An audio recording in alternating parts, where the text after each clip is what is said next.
Hello student, आप सभी का स्वागत है हमारे चैनल में। हमने 12th क्लास का first chapter Harappan civilisation start कर रखा है, जिसमें कि हमारे लगभग 6 या 7 क्वेश्चन हो चुके हैं और पहली वीडियो आपकी इंट्रोडक्शन की।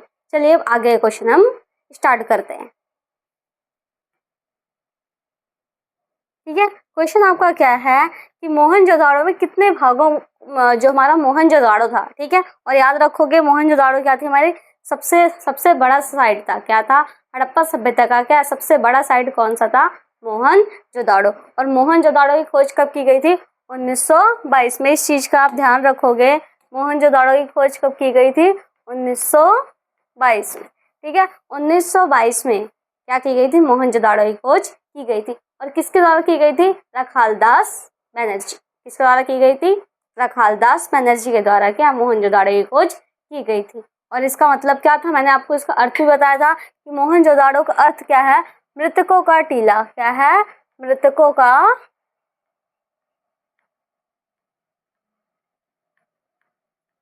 ठीक है, क्या है इसका अर्थ? मृतकों का टीला। ठीक है, ये चीज मैंने आपको बताई थी। अब आपको ये बताना है इसमें कि जो मोहनजोदाड़ो को कितने भागों में विभाजित किया गया था। तो मोहनजोदाड़ो को 2 भागों में विभाजित किया गया था। कितने भागों में विभाजित किया गया था? 2 भागों में क्या विभाजित किया गया था? पहला क्या है आपका? दुर्ग। क्या है? दुर्ग। दुर्ग का मतलब है वो शहर जो कि ऊंचाई पर बसाए गए थे, उनको क्या कहा गया? दुर्ग। क्या कहा गया? उनको क्या कहा गया? दुर्ग। और ये कौन से दिशा में थे? कौन सी दिशा में थे? पश्चिम दिशा में। कौन सी दिशा में थे? पश्चिम दिशा में थे। ठीक है, तो याद रखना मोहनजोदाड़ो क्या 2 भागों में बांटा गया है। किसमें? दुर्ग और निचला शहर। क्या है? दुर्ग और निचला शहर, इन 2 भागों में बांटा गया है। और जो दुर्ग है वो ऊंचाई पर बसाया गया था और ये माना जाता है यहाँ पर क्या शासक वगैरह रहते थे। ठीक है, और इसकी खास बातें क्या है यहाँ पर आपको मैंने बताया था। ग्रेड बाद का हम पूरा क्वेश्चन कर चुके हैं। विशाल स्नानघर पाए गए, अन्नागार जहाँ पे क्या अनाजों को स्टोर करके रखा जाता है, सभा भवन मिलते और यहाँ पे क्या शासक लोग रहते थे। ठीक है, अब अगला क्या है इसमें आपका? निचला शहर। क्या है?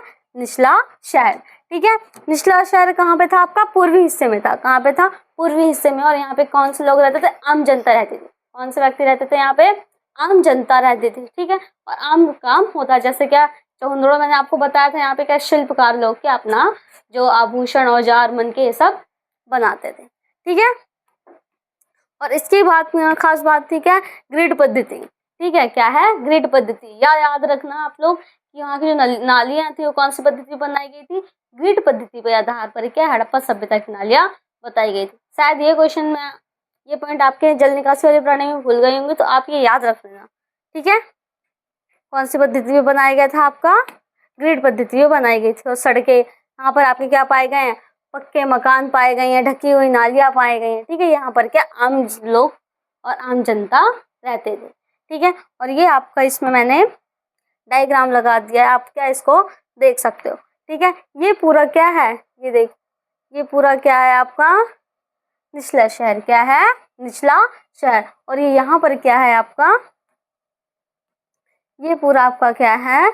दुर्ग। क्या है? दुर्ग। ठीक है, तो याद रखना मोहनजोदाड़ो को 2 भागों में बांटा गया था, निचला शहर और दुर्ग। ठीक है, ये आपकी बुक में भी क्या है? ये मैप दिया गया है। ठीक है, अगला क्वेश्चन करते हैं। ठीक है, अगला क्वेश्चन क्या है? हड़प्पा सभ्यता के मोहर। क्या है? हड़प्पा सभ्यता की मोहर। कल के क्लास में मैंने आपको हड़प्पा सभ्यता की लिपि, हड़प्पा सभ्यता के बाट, इन सब के बारे में पढ़ाया था। ठीक है, आज क्या है इसमें क्वेश्चन आपका? मोहर। क्या है? मोहर। कि हड़प्पा सभ्यता में मोहरों का प्रयोग किस लिए किया जाता था। ठीक है, तो याद रखना मैंने कल भी बताया था आपको कि हड़प्पा सभ्यता के जो मोहर है कौन से नामक पत्थर से बनाए जाते थे? सेलखड़ी। ठीक है, और स्टीटाइट, इंग्लिश में क्या बोलते हैं? स्टीटाइट्स, और हिंदी में क्या बोलते हैं? सेलखड़ी। क्या बोलते हैं? सेलखड़ी नामक पत्थर से बनाए जाते थे। ठीक है, सेलखड़ी नामक पत्थर से क्या आपके ये बनाए जाते थे। और वो कौन से शेप के होते थे? याद रख लेना, चौकोर शेप के होते थे। कौन से शेप के होते थे? चौकोर शेप के होते थे। ठीक है, और मोहरों का प्रयोग, ठीक है, मोहरों का प्रयोग किस लिए, और मोहरों का प्रयोग किस लिए किया जाता था हड़प्पा सभ्यता में? क्या है? एक तो सुविधाजनक बनाने के लिए किया जाता था। ठीक है, सुविधाजनक बनाने के लिए कैसे? आपकी बुक में एक स्टोरी दी हुई है कि अगर किसी राजा को क्या पैसों से भरी हुई पोटली क्या दूसरे राजा तक पहुंचानी है, तो वो क्या उस पोटली में पैसे भर कर उसमें गांठ लगाकर और उस पर गीली मिट्टी लगाकर फिर उस पर क्या है मोहर लगा दी जाती थी। अगर यह जो आपकी पोटली थी सुरक्षित दूसरे राजा तक पहुंच जाती थी और वो मोहर क्या टूटी नहीं होती थी, जिससे इस बात का प्रमाण मिलता था कि जो आपके पैसे क्या हैं सुरक्षित है। अगर कोई उसके साथ छेड़छाड़ करता उस पोटली के साथ, वो मिट्टी की मोहर थी, वो क्या जाती टूट जाती। याद रखना मोहरों का प्रयोग क्या है सुविधाजनक बनाने के लिए भी किया जाता था। वहाँ की मोहरों में हमें पशुओं और जानवरों, ठीक है, पशु जानवर एक हुए पक्षी इन सबकी क्या है देखने को मिलते हैं। ठीक है, क्या देखोगे वहां पे क्या जानवरों के चित्र देखने को मिलते हैं। ठीक है, और व्यापार समान, एक मिनट,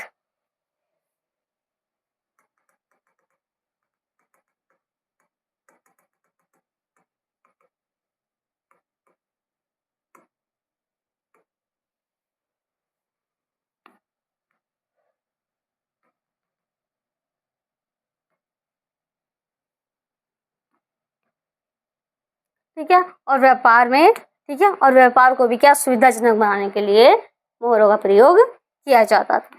ठीक है, और पशुपति मोहर, ठीक है, याद रखना हड़प्पा सभ्यता की जो सबसे फेमस मोहर कौन सी है आपकी पशुपति। कौन सी है पशुपति, सो क्या अर्धशुभ भी कहते हैं, क्या बोलते हैं अर्धशुभ भी कहते हैं। ठीक है, ये आप में इसमें दिया हुआ और आपके अपनी बुक में भी देख सकते हैं, जिसमें क्या पशुपति नाथ जी क्या योगी मुद्रा में बैठे हुए हैं। कौन सी मुद्रा में बैठे हुए हैं योगी मुद्रा में बैठे हुए, उनके आसपास कुछ क्या जानवरों को दर्शाया गया है।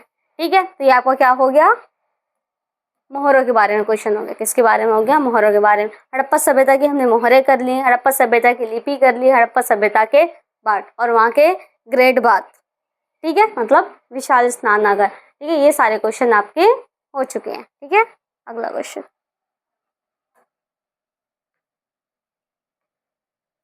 अगला क्वेश्चन है और इम्पोर्टेंट है कि हड़प्पा सभ्यता के लोग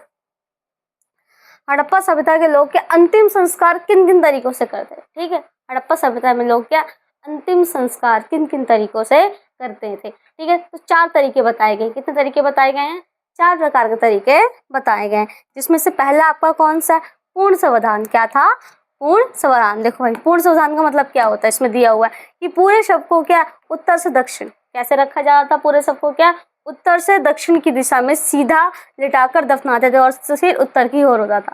ठीक है, पूर्ण संविधान में क्या है जो आपकी डेड बॉडी लिटाई जाती थी कब्र के अंदर, उसमें सिर कहाँ की ओर होता था उत्तर की ओर होता था। ठीक है, उत्तर से दक्षिण की ओर लिटाते थे। ठीक है, और ये कहाँ पर मिला है हड़प्पा में, एक मिनट, ठीक है, हड़प्पा सभ्यता में कहाँ पर मिला है तो हड़प्पा के कब्रिस्तान में क्या है R37 में, ठीक है, R37 में 57 कब्रें इस तरह की मिली है, जो कैसे थी उत्तर दक्षिण। ठीक है, कैसे लिटाया गया था उत्तर दक्षिण। ठीक है, उनका सर उत्तर की तरफ होता था। ठीक है, और ये माना जाता है हड़प्पा सभ्यता में हड़प्पा सभ्यता के लोगों में ये मान्यता थी कि यहाँ के लोग क्या है मृत्यु के बाद भी क्या है जीवन मानते थे। ठीक है, इसलिए क्या है मानते थे जो रोजमर्रा जिंदगी के संबंधित जो सामान थे वो लोग क्या मृतकों के साथ क्या उनकी कब्र में दफना दिए जाते थे। ठीक है, तो आप देखोगे वहां पे हमें क्या मृतकों के साथ मिट्टी के बर्तन, आभूषण, दर्पण, ठीक है, मतलब मिरर, चूड़ियाँ भी रखी मिली हैं। शायद यह मानते थे कि यहाँ के बाद मरने के बाद भी क्या ये सारी चीजें उनको जरूरत में मिलते। ठीक है, अगला क्या है आंशिक सावधान। क्या है आंशिक सावधान। देखो इसमें क्या होता था शव को कुछ समय के लिए खुला छोड़ देते। ठीक है, उस जो आपका शव है मतलब जो डेड बॉडी है उसको क्या कुछ टाइम के लिए क्या खुला छोड़ देते थे खुले स्थान में। ठीक है, उसके बाद क्या किया जाता था उसको जो चील कौवे जो भी जानवर है क्या उसको पूरा मांस वगैरह खा जाते थे। फिर उसकी जो क्या सिर्फ कंकाल जो उसका कंकाल बचता से उसको क्या उसमें दफनाया जाता था। जो कंकाल और जो हड्डियां बचती हैं उनको सिर्फ क्या उसमें दफनाया जाता था। ठीक है, और इसके सबूत हमें कहाँ से मिले हैं कालीबंगन और लोथल से। कहाँ से मिले हैं कालीबंदर और लोथल से क्या इसके प्रमाण हमें मिलते हैं। ठीक है, और ये आप देख सकते हो। ठीक है, इसमें से क्या है जिनकी हड्डियां हैं इसको दफनाया गया। ठीक है, और कहीं कहीं पर उनके कंकाल भी देखने को नहीं मिलते हैं। ठीक है, क्योंकि वो टूट चुके होते हैं।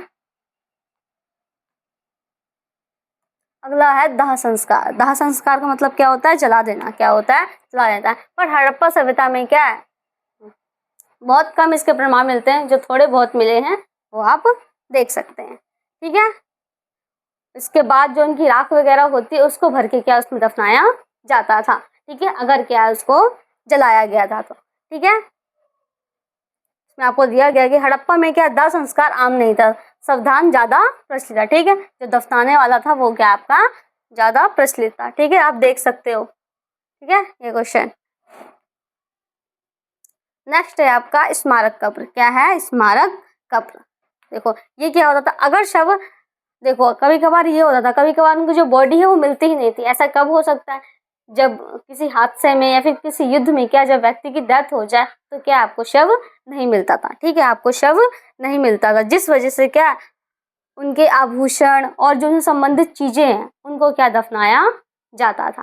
ठीक है, जिससे क्या उनसे संबंधित दफनाया। जैसे आप देख सकते हो काले बनाए कुछ ऐसे कब्रें मिलते हैं जिसमें केवल कंकाल नहीं, बर्तन और आभूषण थे। ठीक है, शायद आपको माना जाता है कि व्यक्ति क्या युद्ध में या फिर किसी आपदा या फिर कहीं पर जो मर गया उसकी डेड बॉडी नहीं मिली, तब वो क्या है स्मारक कब्र का यूज करते थे। ठीक है, आप ये देख सकते हो। ठीक है,